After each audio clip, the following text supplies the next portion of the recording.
Me presento, soy el doctor Humberto de León, residente de un año de medicina interna, y el día de hoy estamos aquí para presentarles la sesión magistral, la cual titulo El arte y la ciencia de la rehabilitación cardíaca, promoción de la recuperación, la resiliencia y el bienestar cardiovascular. Antes de comenzar, me gustaría agradecer a mis asesores, al doctor Eduardo de Obeso, cardiólogo intervencionista, al doctor Mauricio Castillo, residente de medicina interna de tercer año, y al doctor Daniel Valderrama, residente de segundo año del programa de medicina interna. Si no hay más por el momento, comenzaremos. Primero que nada, me gustaría comentarles de qué va a tratar. Primero veremos una pequeña introducción a las enfermedades cardiovasculares.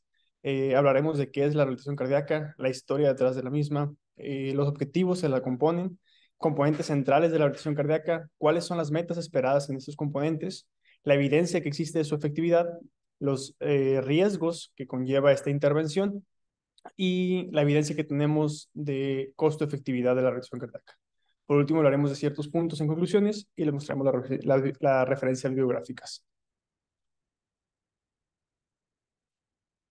Ah, pasó.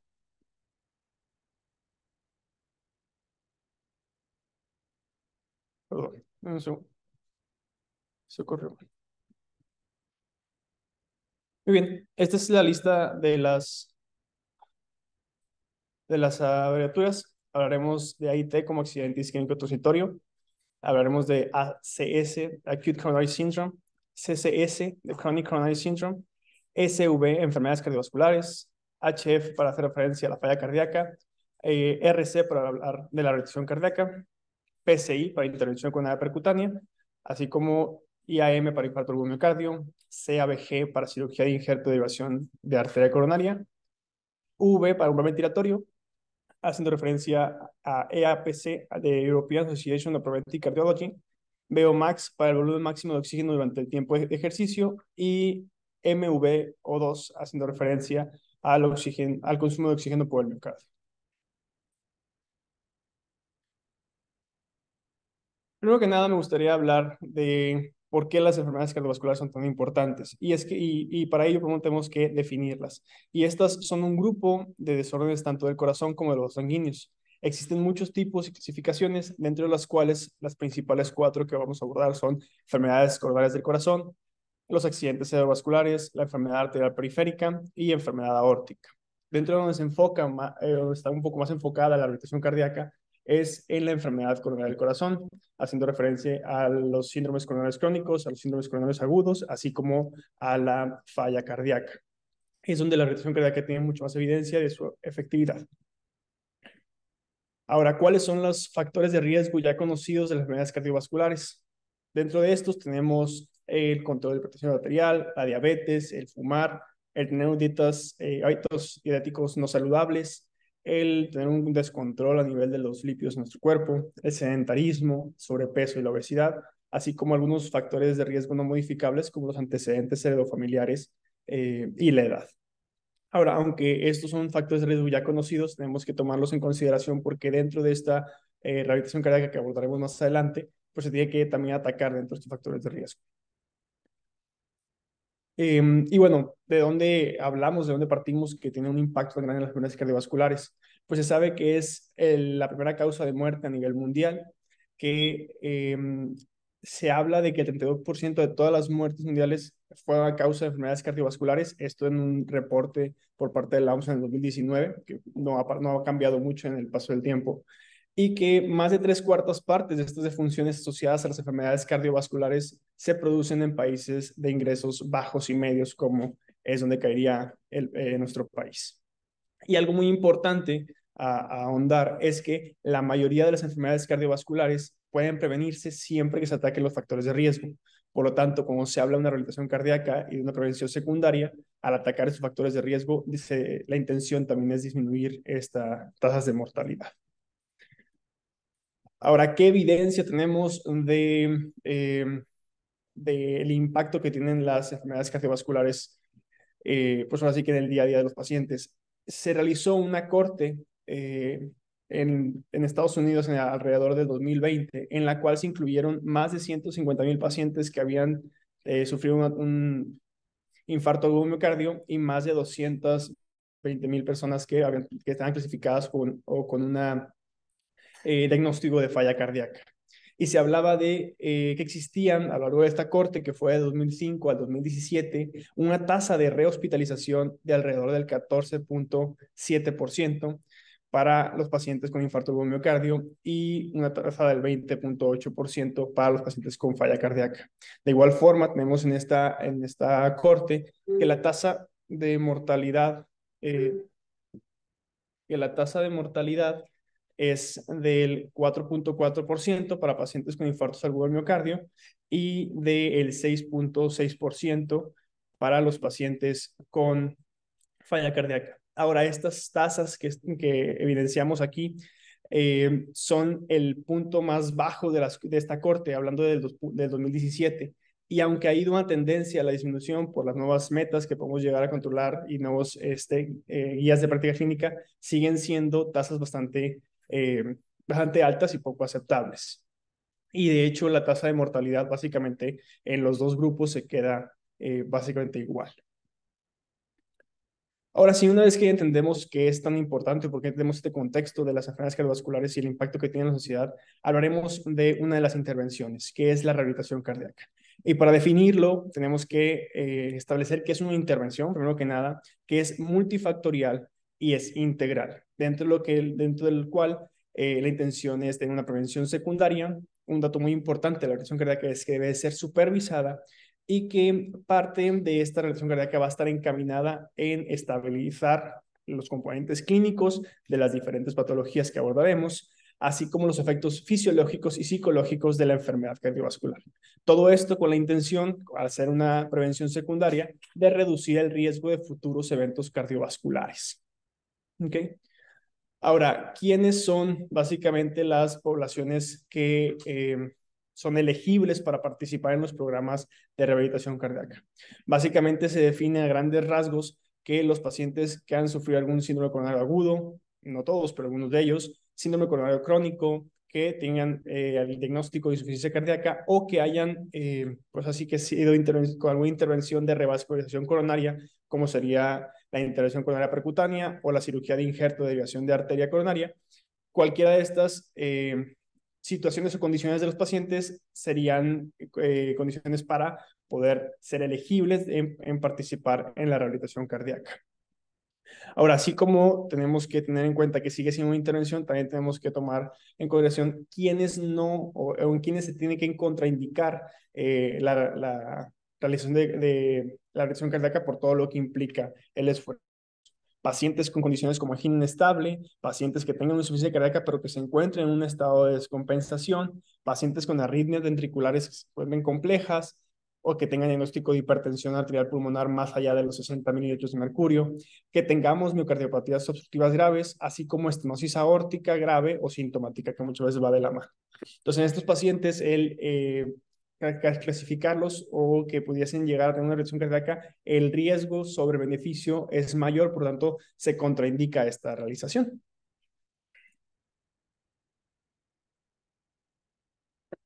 Ahora bien, tenemos que, aunque ahorita vamos a hablar de un poquito de la historia, pero aunque tenemos que ya conocimiento de que es una intervención que tiene mucho tiempo, realmente la participación en la reacción cardíaca es bastante limitada. En un estudio de 2016 realizado por los pacientes con la enfermedad Medicare en Estados Unidos, se habló de que de uno de cada 4 pacientes pacientes elegibles para participar, solamente participaban en la rehabilitación cardíaca. Y de esa pequeña proporción, solamente el 26.9% completaron todas las sesiones de la rehabilitación cardíaca, y ya platicaremos más adelante de esto. Ahora, también dentro de este estudio se demostró que existía una disparidad en el sexo en cuanto a la participación. Se hablaba de que al menos en un 9% había mayor participación por parte del sexo masculino que del sexo femenino. Y en una pequeña corte que encontramos en el 2017, se hablaba de 83 pacientes con falla cardíaca que eran elegibles para la reacción cardíaca y solamente un 17% tenían esta participación.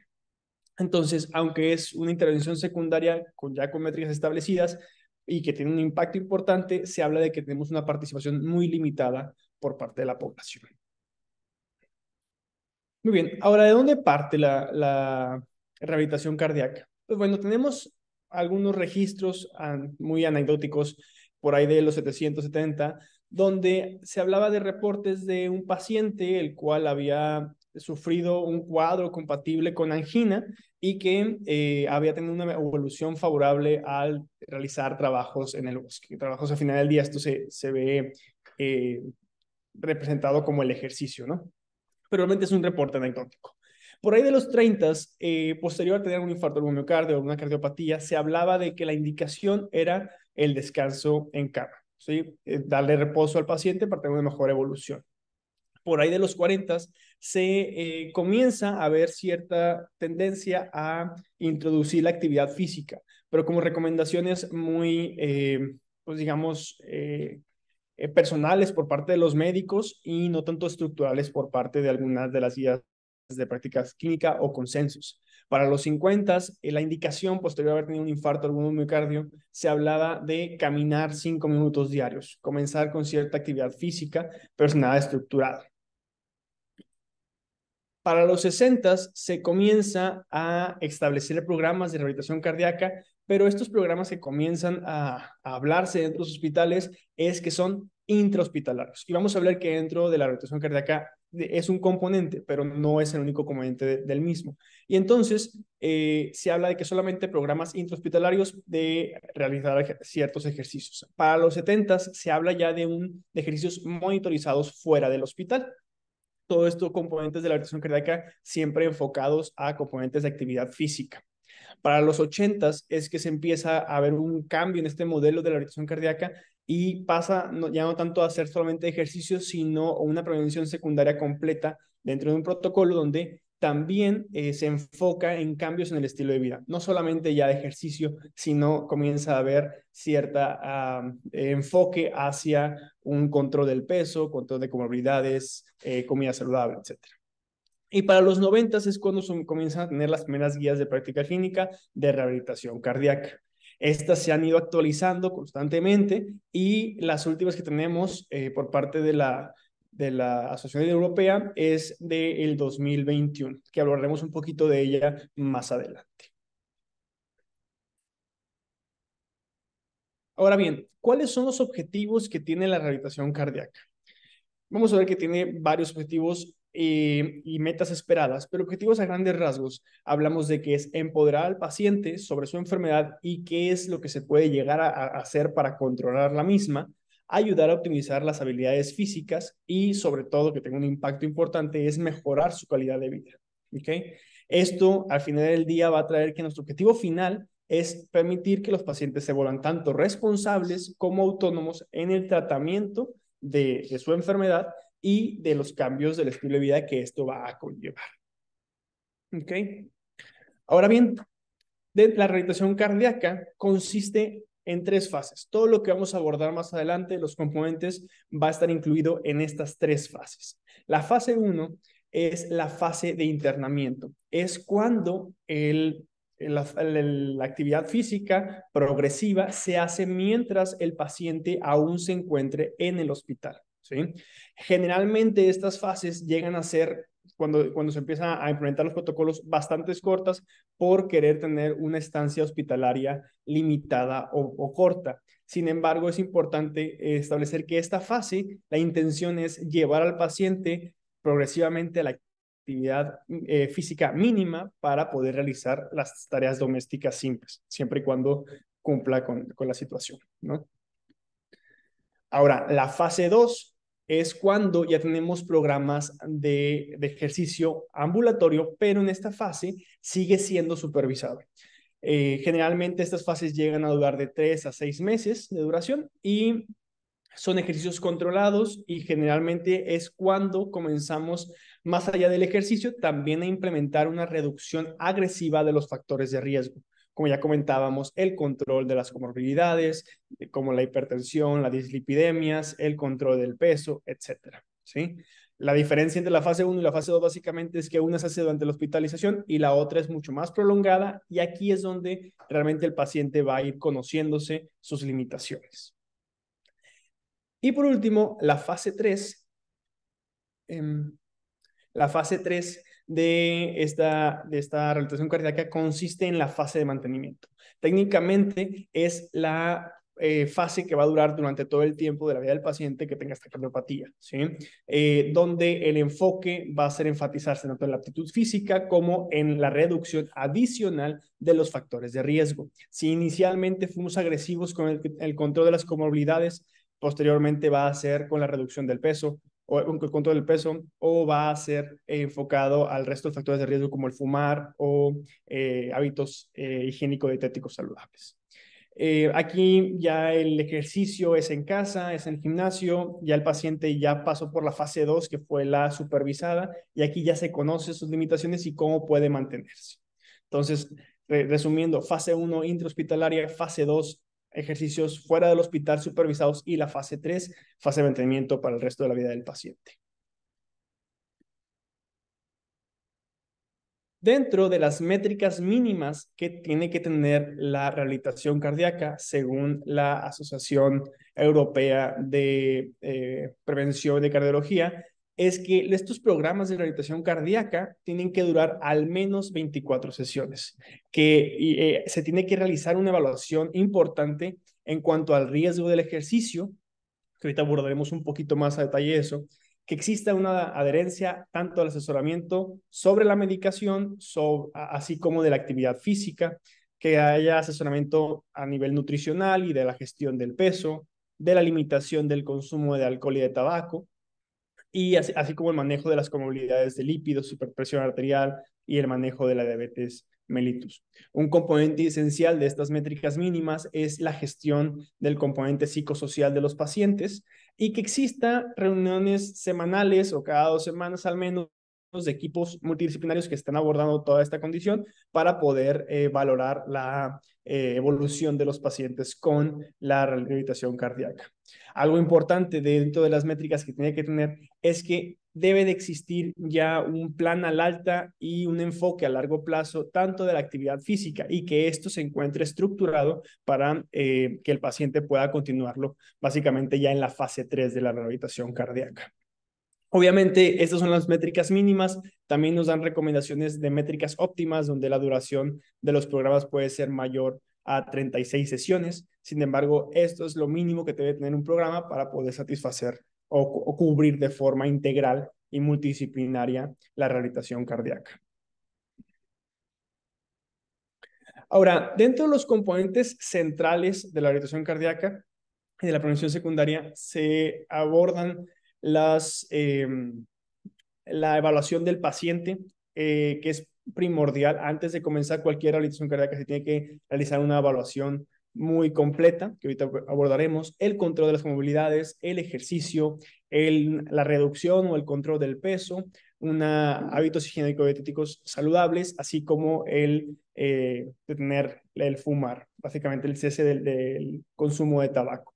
Estos componentes centrales nos los abordan tanto la Asociación Americana del Corazón como la Asociación Americana de la Rehabilitación Cardiovascular y Pulmonaria, así como el Colegio Americano de la Fundación de Cardiología. Ahora abordaremos cada uno de estos componentes a detalle. Dentro de los componentes de la evaluación del paciente, se habla de que se tiene que tener mucho hincapié al iniciar la rehabilitación cardíaca o al tener la intención de comenzar la rehabilitación cardíaca, porque parte de esto o del componente es saber satisfacer las necesidades individuales de los pacientes. Se debe de hacer un perfil de riesgo de cada paciente, en el cual se tiene que realizar una evaluación física y mental completa, siempre previo a realizar una prescripción de cierto entrenamiento físico. Debe de realizarse una prueba de esfuerzo limitada por síntomas, esto siempre con fines pronósticos, diagnósticos y terapéuticos. Saber hasta dónde puede llegar según las condiciones basales del paciente y cómo gradualmente progresará hasta ciertos límites, ¿no? Obviamente, esto es muy importante en la evaluación del paciente porque es individualizado. No se puede establecer que bajo ciertas patologías que pacientes pudiesen compartir, se pueda establecer algo estructurado o sistematizado para ellos. Debe de ser individualizado, y por eso es que es un poco más complejo de forma inicial. Ahora, Dentro de lo que comentábamos de la evaluación, es saber satisfacer la necesidad del paciente porque no es, y aquí debe ser muy claro desde el inicio, no sé, no, la intención no es que el paciente corra un maratón, pero sí que pueda realizar sus actividades de la vida diaria sin ninguna intervención. ¿Ok? Em, en relación al resto de los componentes, tenemos que el control del riesgo cardiovascular, esto enfocado a las comorbilidades. Y bueno, aquí ya se sabe que el manejo de la diabetes mellitus para estos componentes ya se tiene ciertas metas que se deben de alcanzar para disminuir nuestro riesgo cardiovascular. Específicamente en la diabetes mellitus se habla de una meta de la hemoglobina glucosilada abajo del 7%, que de igual forma, así como la rotación cardíaca, se sabe que la diabetes puede ser individualizable y tener una meta un poco más laxa, pero idealmente para disminuir el riesgo cardiovascular sería debajo del 7%. Un control de la tensión arterial sistémica debajo de los 140-80 milímetros sobre mercurio, y así, de igual forma un control de la dislipidemia con un colesterol LDL debajo de 70 miligramos sobre decilitro. Okay. Al tener estas comorbilidades que aumentan en gran medida el riesgo cardiovascular, pues es un enfoque multidisciplinario que comentábamos para disminuir nuestro riesgo cardiovascular a futuro. En cuanto al entrenamiento, pues aquí es importante establecer lo que comentábamos, que en primera instancia que se debe de realizar una prueba de ejercicio, prueba de esfuerzo, la cual tanto el tipo, la intensidad, la duración y la frecuencia del ejercicio de nuestros pacientes. Aquí es importante establecer que dentro de los entrenamientos de ejercicio se deben incluir entrenamientos tanto de resistencia como de fuerza y de tipo aeróbico, ya que se sabe que van a aumentar, van a beneficiar el desempeño, pues así que de los pacientes en las actividades de su vida diaria. Y para esto tenemos múltiples materiales y múltiples accesos para realizar el ejercicio, como cintas de correr, pesas o mancuernas, máquinas elípticas, etcétera. La realidad es que los componentes importantes es que se pueda mezclar tanto actividades de resistencia, de fuerza, como de tipo aeróbico y complementar la rehabilitación del paciente. Ahora bien, para poder comenzar con una prescripción de ejercicio y estructurarlo hacia la individualización de cada uno de los pacientes, se debe de estratificar el riesgo. Y dentro de esto, de los componentes que vamos a abordar, está la capacidad funcional del paciente, que generalmente se mide a través de la unidad de medida llamada MET, que es una unidad de medida que va a medir, para la redundancia, la capacidad funcional y equivale a un consumo de oxígeno de 3.5 mililitros kilogramo minuto. Aunque es un poco técnico, esto va bajado un poco más al día a día. Tenemos que pacientes que puedan realizar trabajos ligeros, conducir, lavar platos, sacudir alfombras, por ejemplo, que hasta ahí llega su capacidad funcional, pues están debajo de 5 METs. Y pacientes que puedan cargar objetos pesados de 30 kilos, realizar actividades como la albañilería, etcétera, pues entrarían en una clasificación de 7 METs hacia arriba, ¿no? Entonces, a partir de iniciar una estructura de su programa de ejercicios, se tiene que establecer dónde se encuentra el paciente en su capacidad funcional. De igual forma, dentro de esta evaluación de los pacientes, pues se tiene que abordar también a nivel ecocardiográfico para poder establecer, por así ya a grandes rasgos, si tenemos una fracción de eyección preservada o reducida, si existen síntomas cardíacos, esto generalmente lo vamos a ver un poco más presentes pacientes con capacidad funcional limitada, si existen ciertas disarritmias, esto es súper importante porque ya comentamos que hay ciertas disarritmias que van a poder limitar la participación dentro de la rehabilitación cardíaca, alteraciones hemodinámicas, el que estén presentes o ausentes, pues se estratifica distinto al paciente, y si existen componentes psicológicos o componentes como la depresión. Ok, esta estratificación debe ser de forma obligatoria antes de comenzar cualquier forma de ejercicio y pues no es nada más tomarlo a la ligera. Tiene que ser una evaluación tanto de resultados clínicos, análisis de sangre, ergonométricos, como las pruebas que comentábamos, así como ecocardiográficos.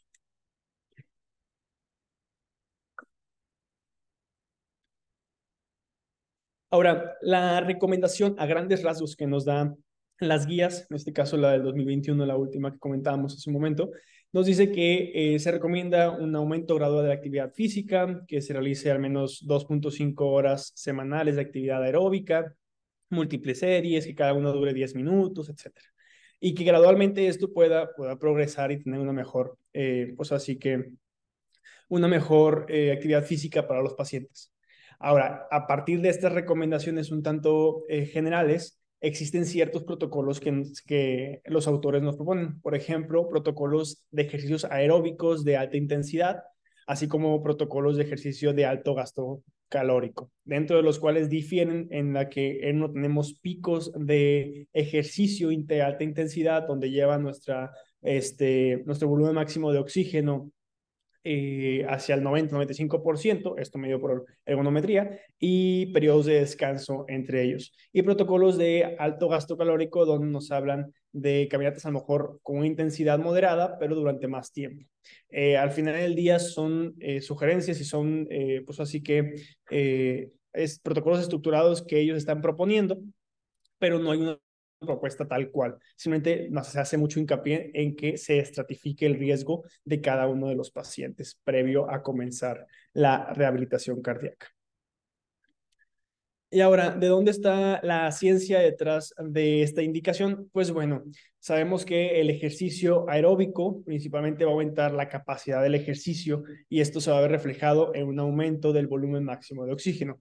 El VO2 max, que les comento que es el volumen máximo de oxígeno que el mismo cuerpo puede procesar durante el tiempo de ejercicio. Y los entrenamientos de resistencia y de fuerza también va a aumentar el umbral ventilatorio, ¿sí? El umbral ventilatorio básicamente pues nos va a apoyar en la capacidad ventilatoria de nuestro cuerpo y de forma directa va a formar parte del volumen máximo de oxígeno. Ahora, ¿para qué queremos esto? Porque si gradualmente a partir del ejercicio podemos incrementar el volumen máximo de oxígeno, cualquier ritmo de trabajo, llámese cocinar, llámese caminar de una cuadra, lavar el coche, manejar, etcétera, las actividades básicas de la vida diaria, pues todas esto van a ser ritmo de trabajo submáximos. Y al estar debajo de tu máximo, de tu volumen máximo de oxígeno, las necesidades de respuesta que va a tener el corazón, tanto en la frecuencia cardíaca como en la presión arterial sistémica, se van a ver reducidas. Y al verse reducidas, también se van a ver disminuidas los requerimientos de oxígeno por parte del miocardio. Por lo tanto, de esta forma, nos ayuda a disminuir la carga de trabajo del corazón cada vez que incrementamos nuestro volumen máximo de oxígeno que podemos procesar.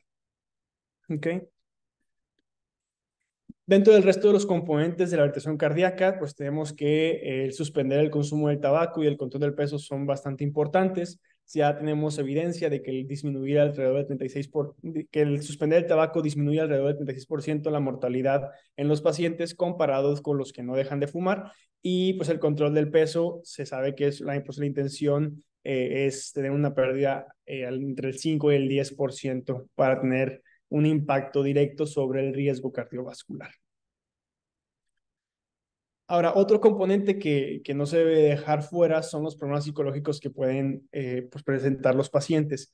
Se sabe que hasta un 20% de los pacientes con algún ataque al corazón, un infarto al miocardio, van a presentar depresión, ansiedad o inclusive negación a la condición con la que se encuentran. En el estudio Interheart nos habla de que se demostró que el estrés en sí viene a fungir como un tercer factor de riesgo muy importante para eventos coronarios. Por lo tanto, siempre en los programas de rehabilitación cardíaca deben de tomarse exámenes de rutina, exámenes de tamizaje para poder identificar estas condiciones y brindarles la ayuda que necesitan. Ahora, ¿cuáles son las metas esperadas de la rehabilitación cardíaca? Bueno, a partir del asesoramiento sobre la actividad física, la intención es que posterior a un abordaje tengamos una mayor participación en las actividades domésticas, ocupacionales y en segundo término las recreativas, el tener una mejoría en el bienestar psicosocial, prevenir la discapacidad y mejorar el autocuidado del paciente y pues, a grandes rasgos reducir el riesgo de fragilidad y mejorar el pronóstico a largo plazo. A nivel del entrenamiento, las metas esperadas que pues tengamos una aptitud aeróbica mayor, una mejor flexibilidad, así como la resistencia y la fuerza, que exista una reducción en los síntomas cuando se ve afectado cuando se presentan actividades físicas o desafíos físicos y un mejor bienestar psicosocial. Y pues igual forma disminuir el riesgo cardiovascular, con lo cual se ha representado una mejora en el pronóstico del paciente. Y bueno, a nivel del control del peso, dentro de las metas es, si tenemos pacientes que se encuentran en lo que podríamos clasificar un peso saludable, pues hacer las estrategias adecuadas para mantener el peso. En pacientes que pudiesen llegar a tener un sobrepeso o obesidad, pues la meta esperada es que tengamos una reducción entre el 5 y 10%, así como abordar los factores de riesgo asociados. Y también ser cautos y saber pues, referir cuando no se están alcanzando las metas, pues poder derivar a los pacientes como especialistas en estas condiciones, ya sea especialistas de la obesidad o algún endocrinólogo.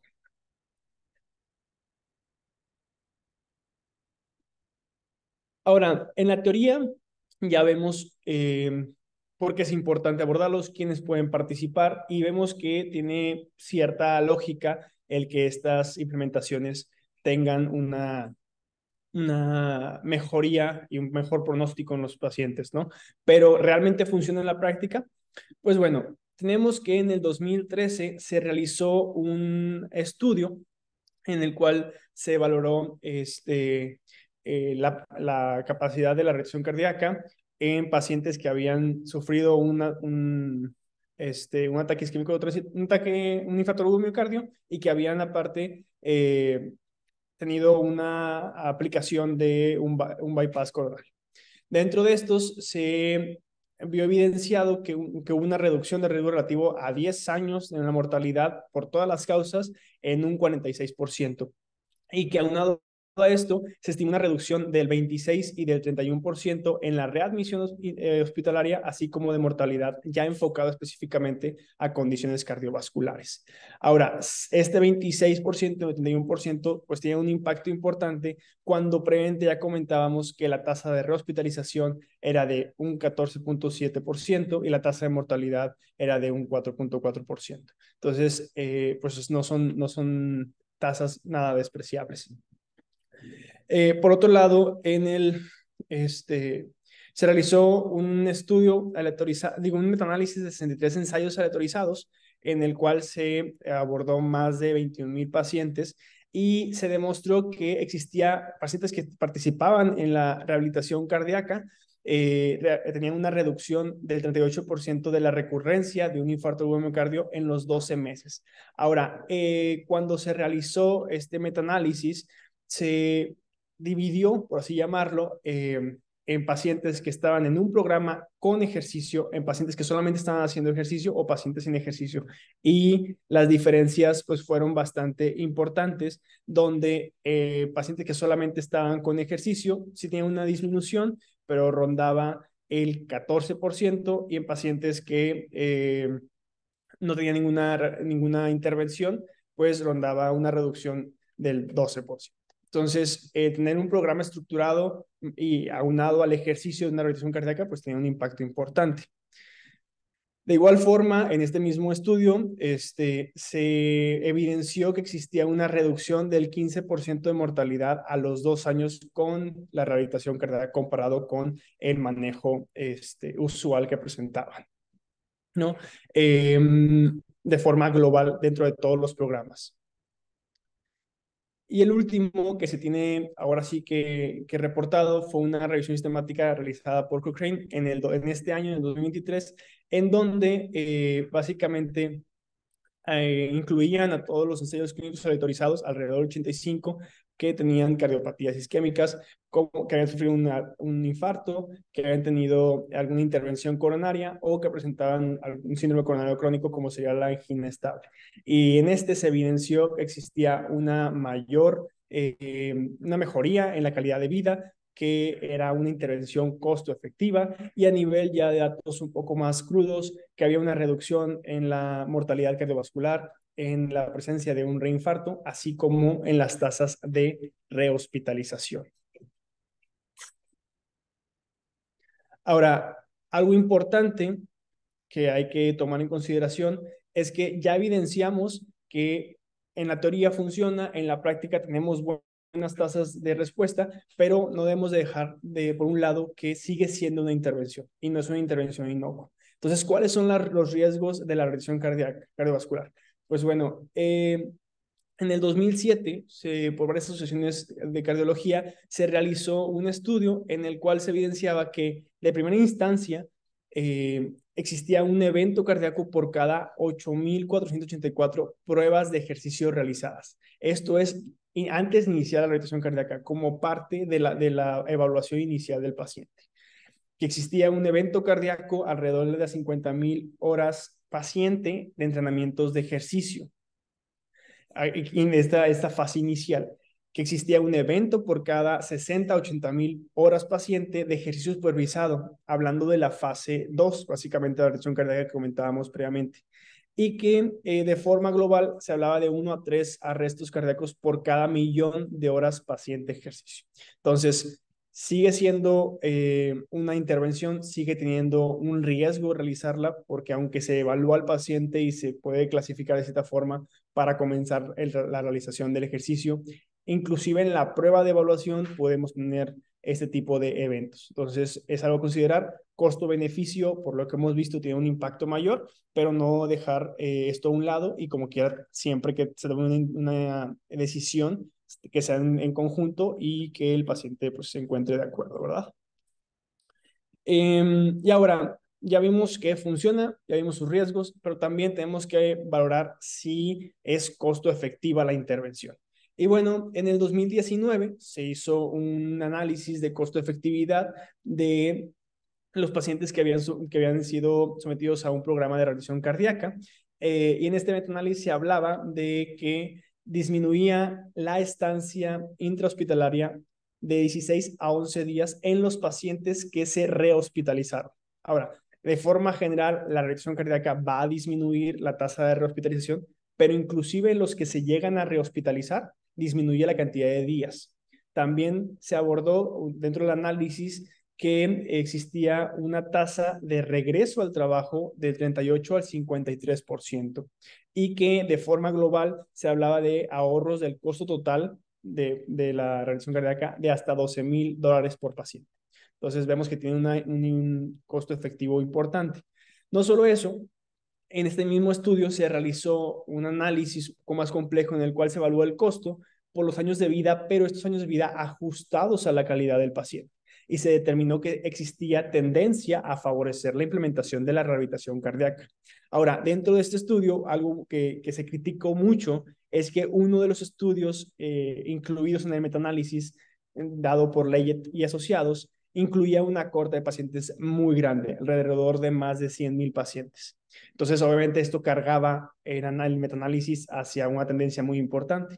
Pero estos autores realizan un estudio de sensibilidad al quitar este estudio y como quiera, sin esta corte tan grande, seguía teniendo una tendencia hacia a favorecer la implementación de la rehabilitación cardíaca. Ahora, si ya vemos que existe evidencia que es algo favorable para los pacientes, ¿por qué es tan limitado su uso? ¿No? Pues bueno, una asociación llamada Million Hertz hizo un estudio en el cual valoró las barreras de participación y de finalización de la rehabilitación cardíaca por parte de los pacientes. Y dentro de los mismos se habló que los tiempos de espera prolongados pues reducen la probabilidad de inscripción a la rehabilitación cardíaca. Hacían comparaciones donde por cada estudio, digo, por cada día pasado de rehabilitación cardíaca que tenían que esperar, reducía 1% la probabilidad de inscribirse. Y que existen barreras geográficas, hablando de que inclusive el 30%, había una reducción del 30% de inscripción o de participar en la rehabilitación cardíaca si no se vivía en un área metropolitana. Entonces, de forma inicial, al ser pocos los centros, rehabilitación cardíaca y estar generalmente en las metrópolis, el vivir fuera de estas áreas, pues limita su participación. Y bueno, también tenemos barreras económicas donde se estudiaron que personas que ganaban arriba de los $75,000 al año tenían el doble de probabilidades de participar que los pacientes que ganaban debajo de los $15,000 al año. Y también algo que marcaban mucho era una barrera en cuanto a la raza. porque de los pacientes elegibles a participar en la revisión cardíaca de raza blanca, pues había una participación del 19.6%, comparada con una participación de tan solo el 7.8% de los pacientes de raza negra que eran elegibles. Entonces tenemos ciertas barreras para la participación y para la finalización de esta rehabilitación cardíaca. Y bueno, ya por último, ¿qué nos llevamos? Pues bueno, saber que la rehabilitación cardíaca es segura y eficaz, mejora la calidad de vida de los pacientes y reduce mortalidad. ¿Sí? Número uno. Número dos, que definitivamente deben de existir nuevas líneas y áreas de investigación para poder desarrollar programas y protocolos estructurados de ejercicio que sean más efectivos y sobre todo más versátiles para los pacientes y que puedan maximizar los beneficios de la rehabilitación cardíaca. Y bueno, algo que tenemos que llevarnos sí o sí es que a pesar de toda la evidencia que tenemos de que existe beneficio de la rehabilitación cardíaca, esta sigue siendo infrautilizada, ya sea que porque por las barreras que previamente ya comenzábamos o simplemente porque no se refieren a los pacientes a estos centros. Sin más, les presento la bibliografía utilizada para esta sesión. Y pues bueno, antes de terminar, nada más agradecer nuevamente a mis asesores, al doctor Eduardo Beso, al doctor Mauricio Castillo y al doctor Daniel Valderrama por todo su apoyo para la realización de esta sesión. Muchas gracias.